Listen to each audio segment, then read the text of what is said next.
Hey guys, we got my wife Melissa joining us today with Sand Flippers. She's going to be asking me some questions we've been getting frequently on our channel. So let's jump in, Melissa. All right.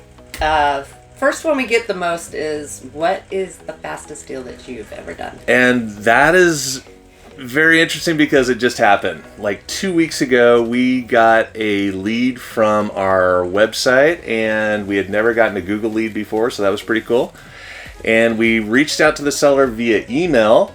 She was interested in selling her land in Santa Margarita, California, and we basically just did the whole negotiation through email. She didn't want to talk on the phone. We made her an offer at $8,000, and she said yes, she took it. Oh, FYI, we got it done in 2 days from buying the property, putting it under contract, and selling the property and putting the profit in the bank. 2 days. That was a record. You said that like an afterthought. So we didn't talk to the seller ever. Nope. You flipped it in 2 days from the beginning of opening and closing escrow. Yep. Opened escrow, owned it for 2 days, and sold it. Asked me how we sold it so fast. How did we sell it so fast? So this is the first time we've ever done neighborhood marketing before, and I'd heard about it a lot in other podcasts and YouTube stuff, and I thought, you know what? This vacant land was right next to a few different properties out there, so I basically just printed out some letters, mailed them to the property owners saying, we're going to be putting this land under contract, it's right next to yours. We had a little map on the letter highlighting the parcel and their property, and basically within, I think, 5 days after sending 3 pieces of mail, we got one interested party that said, I will pay your asking price of $25,000. That sounds almost too good to be true. It was pretty much a unicorn thing. Well, it's not the usual, but like I said, that's the fastest deal we've ever done. Was it the easiest deal you've ever done? Yeah. Were there any problems that almost killed the deal? There was just a little hiccup near the end when the buyer wanted to negotiate on the price a little bit, and she felt like she was paying over top dollar. She said, I've contacted some realtors in the area, and I feel like you're kind of gouging me here. And I said, you know what? Just played it cool and just basically said, you know what? We're willing to put this on the market. Kind of did a little bit of a takeaway there. And if you're not interested, that's okay. We'll see what the market will pay. And she said, well, can you just give me a little bit? And so we ended up, long story short, this is all through text too. I only talked to her one time on the phone, which was this situation to kind of smooth things over, and we dropped the price $1,500 when all is said and done. So a little negotiation, but nothing too big, and just kind of came up a little bit to help smooth it over. All right. Yep, just had to smooth it over the finish line, and it really was the easiest, fastest deal we've ever done. So another question we get a lot is, how do you pay for these deals? Did you say you used a credit card? Actually, I didn't, but we did use a business credit card. That's kind of our MO, is Melissa and I decided when we first started this business a few years ago that we are going to use other people's money. We had learned this from my client, Ted Thomas, that I worked with for over 15 years with his tax deed programs. We were all believers and educators of teaching people how to use creative financing to make money. So that kind of led into getting business credit cards. And FYI, we do have a link in the description to a toolkit that I developed showing how to do all of that using other people's money, banks' money, to buy and sell land. Always the best. Other people's money. Yeah. You know that? All right.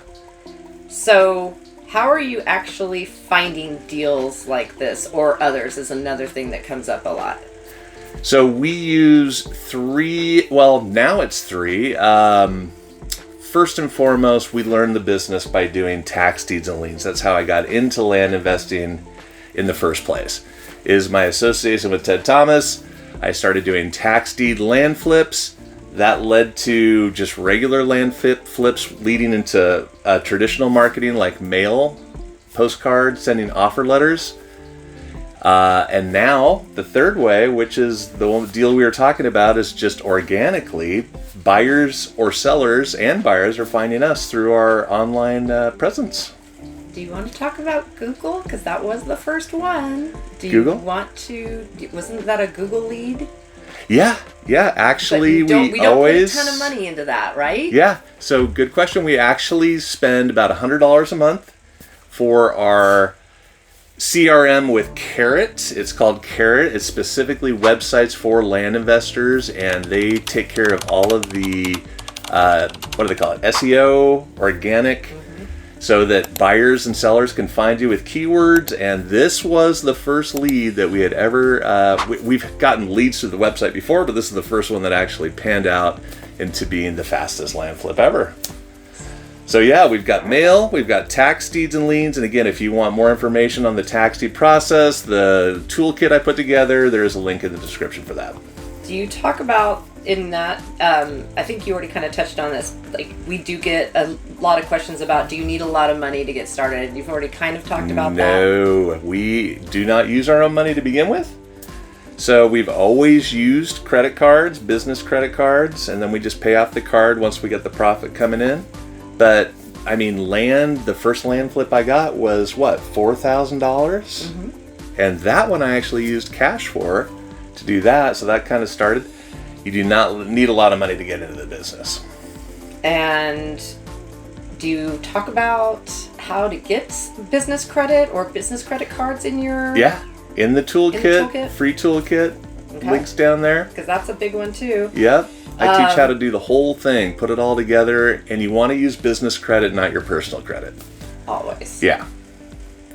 I think my biggest question is, what is your biggest takeaway from the deal that was your fastest, quickest, and probably easiest? Oh my gosh. It was like, the business is not easy. It's not complicated, but it's not easy. And it takes a great deal of persistence more than money. You just need to be persistent, consistent with your activities.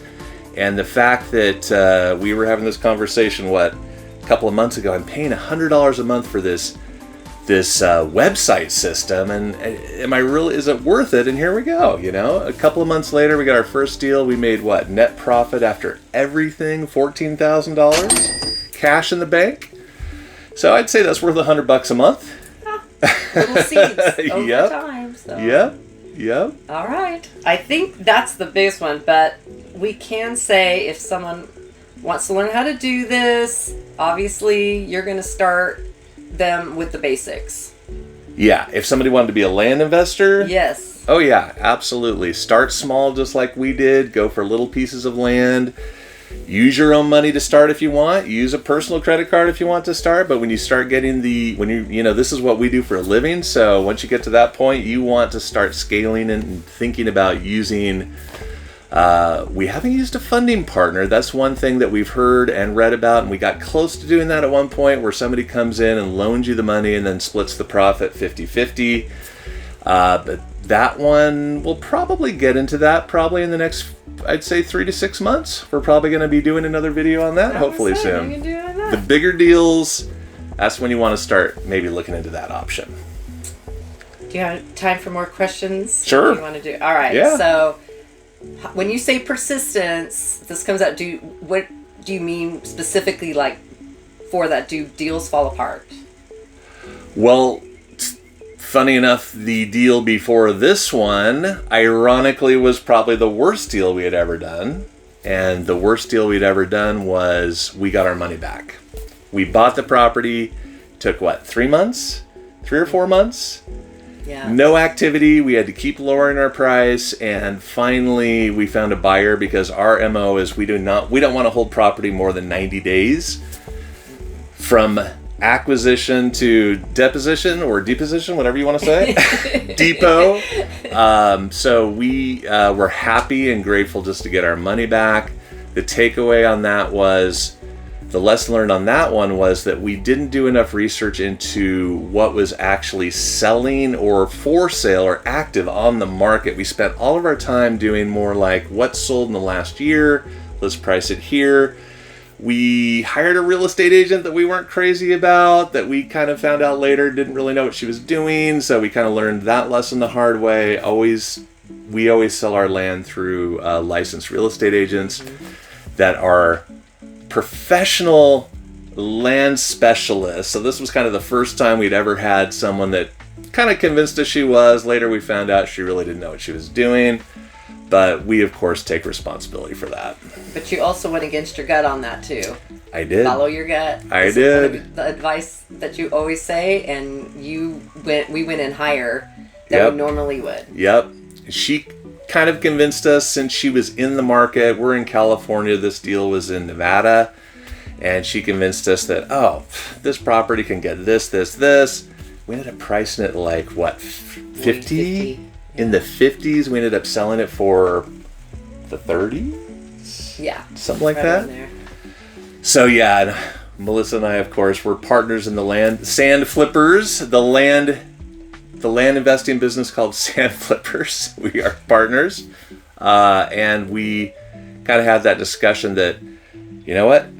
It is difficult when you see somebody saying, yeah, we can get you, and this is what agents do best, right? We can get you so much more money for it, and the property sits there and sits there and sits there. So yeah, we definitely learned the trust your gut, as you said. Gut.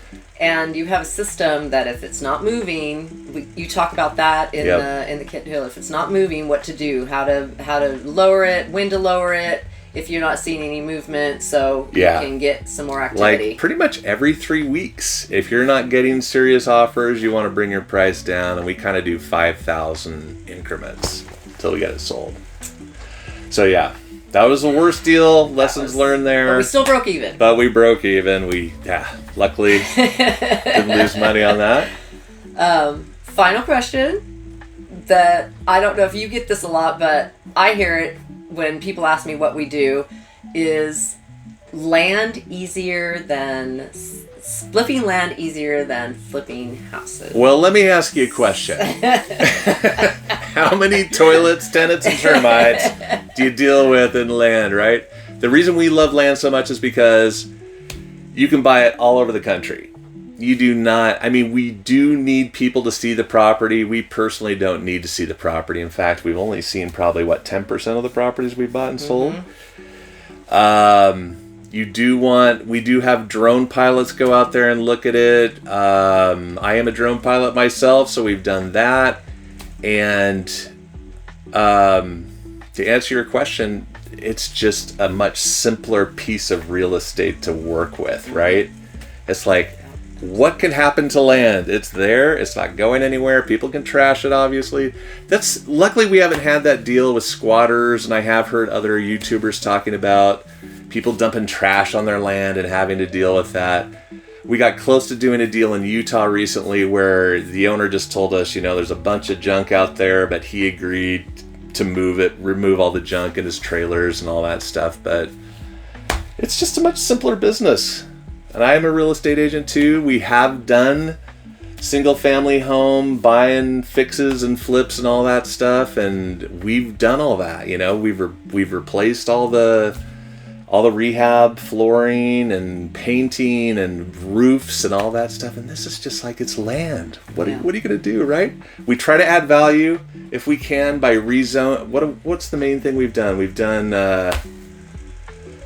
I think the main thing we've done is research when there's problems with land, because there's water rights, which are huge in some states. It's complicated and messy and huge. Utah.